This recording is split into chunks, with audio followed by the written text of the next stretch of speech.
Chicago Murder Castle adalah tempat bermain untuk pembunuh sadis yang telah membunuh 27 orang tetapi secara resmi dikaitkan dengan 9 pembunuhan lainnya. Sementara beberapa memperkirakan bahwa dia telah membunuh hingga 200 orang, meski klaim ini disebut dibesar-besarkan, dan pria itu adalah Herman Webster Mudgett, atau dikenal dengan nama lain Henry M. Howard, Dr. Henry Howard Holmes, Henry Gordon, Alexander Bond, O.C. Pratt. Atau nama yang lebih umum dikenali di seluruh Amerika dan dunia sebagai pembunuh terkenal adalah H.H. Holmes.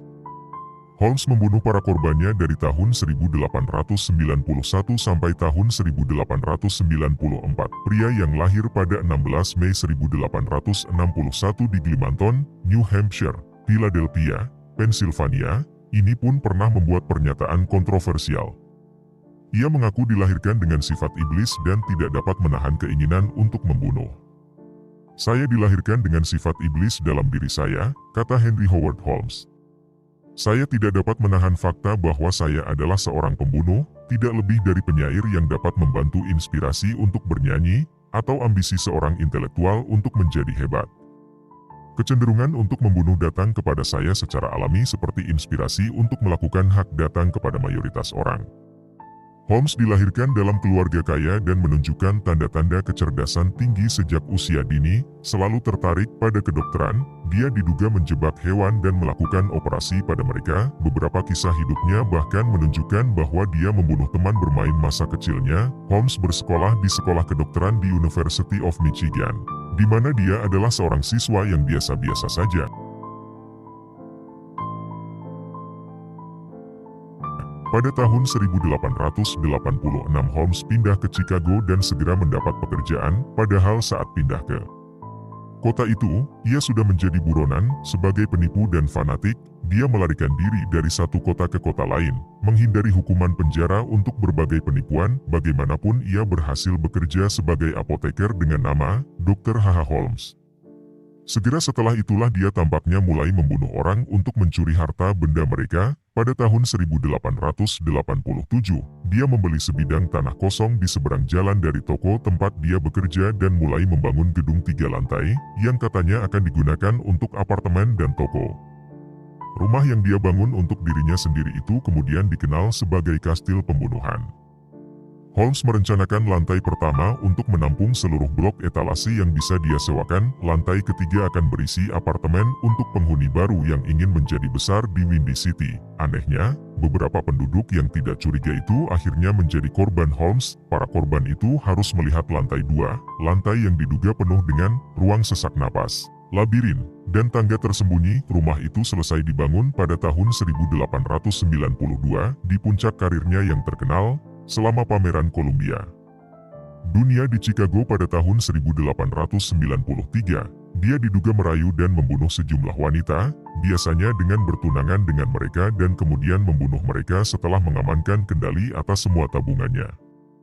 Holmes juga mewajibkan karyawannya untuk membawa asuransi jiwa yang menamainya sebagai penerima manfaat sehingga dia dapat mengumpulkan uang setelah dia membunuh mereka. Dia disebut menjual tubuh banyak korbannya ke sekolah kedokteran setempat. Pada tahun 1894, polisi yang menjelajahi lorongnya yang berkelok-kelok pun dibuat bingung dengan apa yang mereka temukan. Namun seperti jumlah korbannya, deskripsi tentang rumah tersebut menimbulkan skeptisisme sejarawan dan perlu diingat bahwa setidaknya beberapa desain mungkin telah dibesar-besarkan oleh surat kabar pada zaman itu. Disebut bahwa setelah menjatuhkan korbannya melalui saluran di rumahnya, ia dilaporkan membedahnya dan membersihkannya, kemudian menjual organ atau kerangkanya ke institusi medis atau ke pasar gelap. Pada akhirnya, pencurian dan skema keuangan yang tidak direncanakan dengan baik menjadi Jalan pembuka bagi penangkapan Holmes di Boston pada 17 November 1894, setelah beberapa dekade melakukan kegiatan kriminalnya, Henry Howard Holmes dijebloskan ke balik jeruji besi dan akhirnya dieksekusi. Tapi Holmes menjadi salah satu pembunuh berantai pertama dan paling terkenal dalam sejarah Amerika. Dia merancang gedung multiguna yang dirancangnya dengan beberapa detail yang sangat tidak biasa.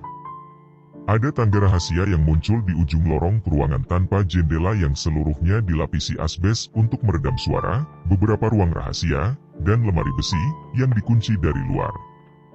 Dia merancang sistem pipa yang mengarah dari apartemen pribadi Holmes ke setiap kamar tamu, di mana dia dapat mengontrol aliran gas ke korban dan membuat korban sesak napas.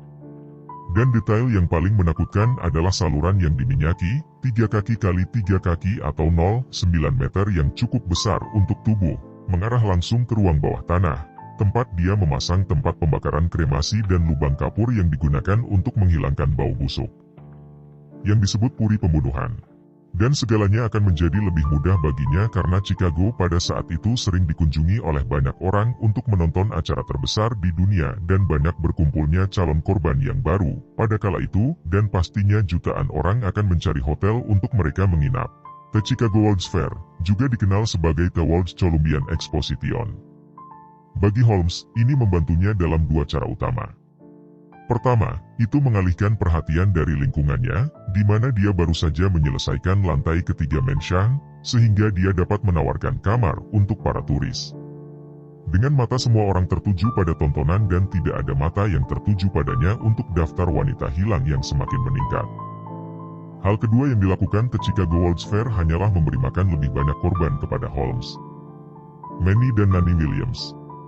Kedua saudara perempuan yang terpesona dengan pemandangan sekitar dan suara Holmes sebagai pemandu wisata yang menawan. Banyak kriminal merencanakan pencopetan dan pencurian, namun tidak ada yang semerencanakannya seperti Holmes.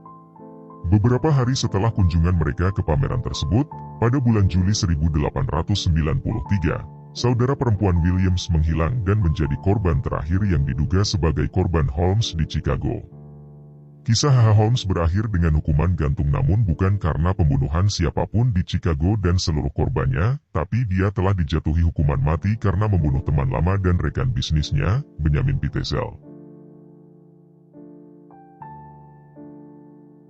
Holmes membunuh Pitezel di sebuah apartemen di Philadelphia, lalu mengumpulkan pembayaran asuransi jiwa, dan melarikan diri. Mereka akhirnya menyusulnya di Boston. Holmes diadili atas pembunuhan Benjamin Pitezel pada musim gugur. Setelah berbagai permohonan, ketika tidak dapat dihindari bahwa dia akan diberi hukuman mati, digantung, pada saat itulah dia mulai membuat pengakuan, namun semuanya ditolak dan saat Holmes menunggu hidupnya berakhir, dia tetap tenang dan tenang. Dan saat melepaskan tiang gantungan pun Holmes tidak terlihat emosi seperti tidak ada penyesalan, kedua tanda Holmes mungkin seorang sosiopat sejati.